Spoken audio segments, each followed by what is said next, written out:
you create the situation in which the child realizes. You don't always have to be so direct. Second thing I wanted to say is it's perfect chinuch, because it shows what you can do with arousing the child's interest. If a child is lying on a bed at night exhausted, I always used to find b'shach b'cha, what does it mean shach b'cha? A bedtime story. But just turn around to the child and say to the child, how come? Look outside, it got dark a few hours ago, an hour ago it was bright, it was light. What happened here? Say to the child, you used to be this big and now you're this big. What happened to you? Interesting though, when you wake up in the morning, you have strength and yet you're so tired now. When you eat a meal, you feel so good.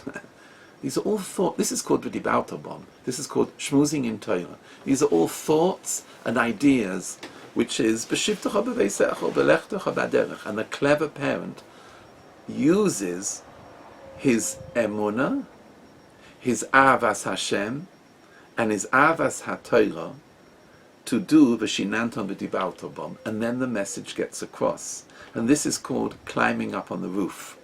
This is how it's done. When the parent lives on a higher realm than the street, with thoughts in his mind of emunah and avas Hashem, and all these thoughts are going through the mind, then the message will come across, and the home will have that atmosphere. And that's what we mean here. Of course, we have to go on. The next mitzvah, which is ukshartom lois al yadechu, is tefillin. It's not enough to talk about it. It has to be done and seen to be done. That's tefillin. Actions, maisa mitzvahs. It's not enough to talk. Tefillin is the mitzvah we're talking about here, but of course the meaning is that v'shinantom is the talking and tefillin is the action. And where does it all take place? Uchasavtom al mezuzos beisecho v'sharecha. Look carefully. Each one of these psukim in Shema begins with a vav. Ve'ohavta, ve'hoyu hadavorim, ve'shinantom, u'keshartom, u'chasavtom. It's one thread. And that is the code of practice. It ends up, and the most important location of Chinuch Bonim is in the home. Literally translating the words, u'chasavtom, a parent writes this code on the doorstep, on the doorman, on the doorstepper, on the side of the door. You write this up in your own signature. What do you write up? Emunah, avas Hashem, avas haTorah, chinuch bonim, maisa mitzvahs, tefillin, on the door. And the home is the main place. Without that, the child doesn't see Shabbos in action, Kashrus in action, Chesed in action, Shmiras HaLoshen. He doesn't see it. It's the home. The home is the prime area. And that's the code of practice, and that's the higher plateau. When the home is run with these three themes of Emunah, Avas Hashem, and Avas HaTorah, which are the first three verses, then you'll do a wonderful job. And there's no reason why you should fail. One needs, you'll see later on, the elixir, which we'll come on to. But the point is clear. The Torah is giving us a code of practice. The first area is the definition. The second is what one is up against. The third is the code of practice. Here's the fourth. Any knowledge which a child gains, whether in a classroom, whether from experiences in the home, whether from guidance, instruction, whatever it is, in the realm of chinuch, of educating a child, there is one formula which is needed as a catalyst. The meaning of a catalyst is it changes the material. In chemistry, a catalyst causes a change of a mineral. It changes the state. What we mean here is like this. The facts of Kashrus, the facts of Shabbos, the way one is supposed to pray, the laws of Yom Tov, all these are facts. Why are they any different from facts in history or facts in science or aspects of what's the difference? It's knowledge. One thing changes that, and that is shown in the first bracha, which we say in Torah every single day. And it's a major question why this word is put in, but I believe this is the catalyst. Limud Torah is a mitzvah. Shulchan Aruch brings down that it's a mitzvah d'oraisa, siman mem zayin in Shulchan Aruch. Asher kidishanu b'mitzvayso v'tzivanu la'asoik b'divrei Torah. One must be busy with Torah, but the key word, the pin word, is the next word, harev no. It has to be pleasant. It has to be sweet. It has to be given over in a way which is appealing. And that's why we say, in this particular mitzvah and nowhere else, why don't we say, Asher kidishanu b'mitzvayso v'tzivanu al netilas yodayim v'harev no, the food should be pleasant. Why don't we say, when we say, Asher kidishanu v'tzivanu lohaniach tefillin v'harev no? Why in this mitzvah does it say, v'harev, let it be pleasant, let it be nice, v'tzetzo'enu, and we're talking about the children here, v'tzetzo'amcho beis Yisrael. The only way that the Torah will be an enjoyment and meaningful for them is if it's given over in a way which is v'harev no. It's pleasant, it's nice. Otherwise it's just a science. It's just a list of facts. In reality, David HaMelech davened for this at all times. The pasuk in Tehillim Kuf Yotes says, "Tuv tam vodas lamdeni ki b'mitzvosecha hemonti." It's actually the Mefarshim, the Radak, the Metzudas brings down that this is a prayer, a tefillah. Let me have a tam toiv. Tuv tam vodas lamdeni. When I learn, let me have a tam tov. In yeshiva terms, let it be geshmak. Let it be enjoyable. Therefore, ki b'mitzvosecha hemonti. When I come to do your mitzvahs, they will be hemonti. I am faithful to them. Ki b'mitzvosecha, I will become faithful if I have a tam tov. And without a tam tov, a good taste, it won't work. You need to have the harev no in order to change the state of these facts from being pure knowledge and instruction, like any science, to becoming Torah, which is precious, al levavecha, on your heart. But only if it's given over which a way which is the harev no, with a tam tov. Perhaps we can explain with this ideal what goes on in a yeshiva. In most yeshivas, the main thrust of the yeshiva is not by any means to finish and complete all the material. That a boy, when he leaves yeshiva after 3 or 4 years, let's say, has finished Shas. That's not the intention. No yeshiva really gives that. That's not the point. The point is not to become an encyclopedia.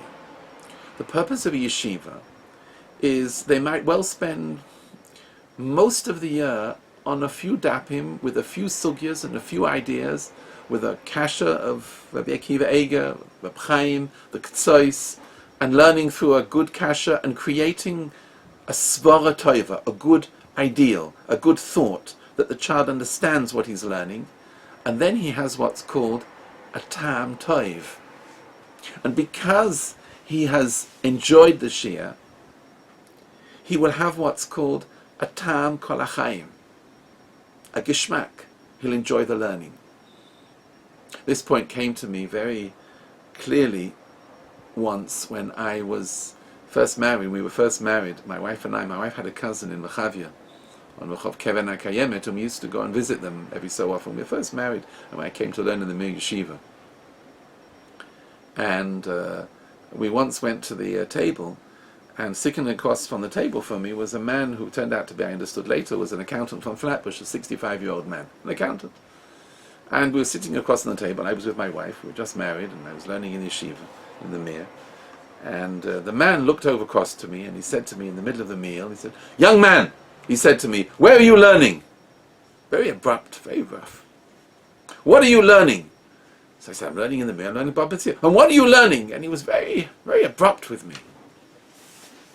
All Americans are very abrupt, very rush. What is so aggressive with me before? But he turned around to me and he said to me, "I want to tell you something. When I was a young man, I went to the yeshiva on the east side, Yitzchak Elchanan, and we had a Rebbe there. And every single day during Shia, the Rebbe used to bring in the questions, the kashas of Rabbi Akiva Eiger. And used to throw out a kasha, and everybody used to give an answer, and then went backwards and forwards, and everybody shouted out an answer. And then when we all had a chance to express our opinions, the Rebbe then told us what Rabbi Akiva Eiger said. And it was wonderful. It was outstanding. The clarity of thought. Because of that Rebbe, that's what he told me, a day has not gone by in my life when I did not learn Torah. And he said to me, you make sure always that you learn the kashas of Rabbi Akiva Eiger. And then he added in, and if you do, you'll become great in Torah, just like me, he said. But it was a beautiful lie. And he expressed it in such a beautiful way, because you got the point. This man had been given gasoline for life. He had all he needed from yeshiva to go the rest of his life. That's the meaning of a tuv tam, a good taste. It's good. Once you have that, then you're for the rest of your life. But that's what Torah needs. That's why we say, La'asok b'divrei Torah v'ha'arev no. Otherwise it won't get through. V'nihya anachnu v'tzeh etzoreinu, and our children, kulon yodei shemecha v'leimdei sorasecha lishmo, to learn with a pure intention only if it's one thing, if it's a tam tov, if it's pleasant. Just if I can add another maisa that happened on the other side, but you'll see it from this way as well. I once went for a teal in the Golan with my wife, and on the way back we came back through Tzfas, and we came to a store, and we went into the store, and as we walked into the store, the owner, the proprietor, turned round to me and said, Adoni, אתה ראית את המזוזה שלי על הדלת? זה קשה, זה מהודר. I have a beautiful mezuzah on my door. I said, כן, ראיתי. הבית שלי כשר, היית kosher, אני שומר שבת, אני הולך להתפלל עם הבן שלי. It was very interesting. He was about tshuva, and he was excited about his Yiddishkeit. It was very nice to hear. But as he was talking, and being a cynical Englishman, and I was listening to what he was saying, one thing he never said. He never said, V'ani lomed Torah. All the things that he said he did, the mezuzah, the Shabbos, the kashrus, and going to shul, he never said that he learned Torah. So I said to him, כן, זה מאוד יפה, אבל אתה לא אומר שאתה לומד תורה. And as soon as I had dropped that, it was like his face dropped completely. He was sad. הוא אומר, לא, אני לא לומד תורה. אמרתי, למה? Why don't you learn Torah? לא. אני שומר שבת, אני אוכל כשר, אבל אני לא לומד תורה. So I said to him, למה? Why? אז הוא אמר ככה, he said like this. האוזן שלי, my ear, עדיין קורב לי מבובה קמה. My ear still stings from Boba Kama. I said to him, what do you mean? And he explained, he was brought up in Meir Shorim, and whenever the Rebbe asked him a question, he got beaten over the head, but hard. If he said the wrong thing, he got a shmais. And it finished him off. He left and ran off to India and became a goy for several years until someone found him and brought him back. And shomer Shabbat, l'cher kashrut, aber hu lo yochol lilmod Torah, because his ear still stings him. Can't come back to Torah. What does it mean? Tov tam vodas lamden. If you don't have a tam tov, if you have a tam ra, you can finish it off for a child. It's critical that a child should have a tam tov, a good taste for Torah. That's the catalyst. That gives the gasoline for life. The harev no is critical. The last point which I'd like to bring out, which I gave a title of being the elixir. An elixir in alchemy is usually something which changes the form of a metal like into gold. It's magic. It's a magic formula. An elixir is like a magic potent. and that is just one thing in Chinuch Bonim, the koyach of tefillah. Where do we learn that from? From Chana. As you know, in the beginning of Shmuel Aleph, Chana never had a child, and she davened with all her heart. Eventually Shmuel was born. As he grew up, Shmuel actually was chayav misa. Chazal explained he was meira halacha b'fnei Rabbi. He told Eli a certain point in halacha which he shouldn't have said, or for whatever reason, let's not go into it, but Eli turned around and said to Chana, I'm afraid this child is going to have to go. You'll have to have another child. Not this one, another one. And Chana then said, no, I don't want another child. El Hanar Hazeh Hispalalti. This is the child I davened for. She meant that Shmuel was saturated with her prayers.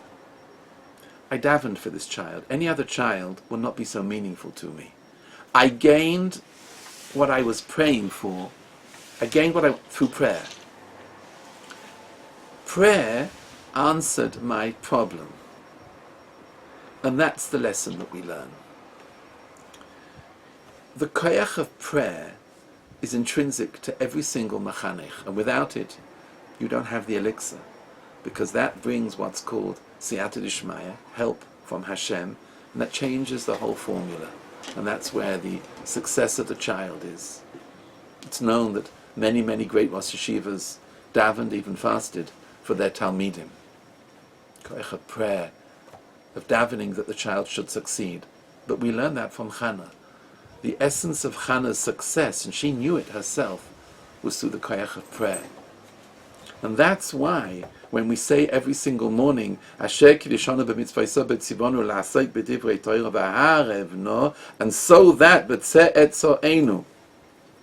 When you say those words in the morning, you can't say anything extra into bracha, but you can stop there and think of the children, and daven for the success of children. When you come to the words in Ahava Rabbo, when we ask, V'sein b'libeinu lohovinu lahaskel lishmaya lilmoid ulalamed, it's a place to daven for children, that the children should be successful. Koyach of prayer. Chofetz Chaim brings in Mishnah Berurah at the end of Shemona Esrei that when a person comes to the pasuk where you put your verse with the name before Yehiyu l'rotzain, before that one should daven that the children should be successful in Torah. They shouldn't drop out. They shouldn't lose their connection and their bond to Torah mitzvahs. A place to pray for children. In Uval Tzion we say the words Shelo nigal larik v'lo neile la behola, that we shouldn't give birth to a child who loses all his connection to Yiddishkeit. Koyach of prayer is everything. It changes around the whole meaning of what chinuch is. You need to understand everything in chinuch and bring it down. The heirloom has to be complete. That's the first section. We're up against a tremendous challenge of the tidal wave, a tsunami of secularism, which is so difficult to overcome. The only way is to climb up and give higher standards. That's what Shema is. That's the code of practice. It gives standards in one's mind of Emunah, Avas Hashem, Avas HaTorah, and then V'shinanton, with actions of mitzvahs in the home. That's a mindset, a spiritual plateau. That's the way a parent functions. That's what's on the mind of a parent. That's a much higher standard. You're not bringing up the child on the street, or in a shopping mall, or in an airport lounge, or in a university. You're bringing up a child in a mikdash ma'at, in a tiny sanctuary. That's a koyach of the kedusha in the home. The Tam Tov is critical, but it all comes together because of the elixir.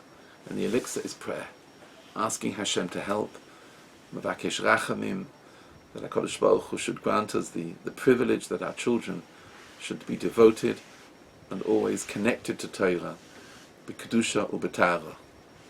I hope these 5 points, the definition, the challenge, the code of practice, the catalyst, and the elixir, will all help in the challenge of Chinuch Bonim in our times. Urei vonim levonecha, shalom al Yisrael.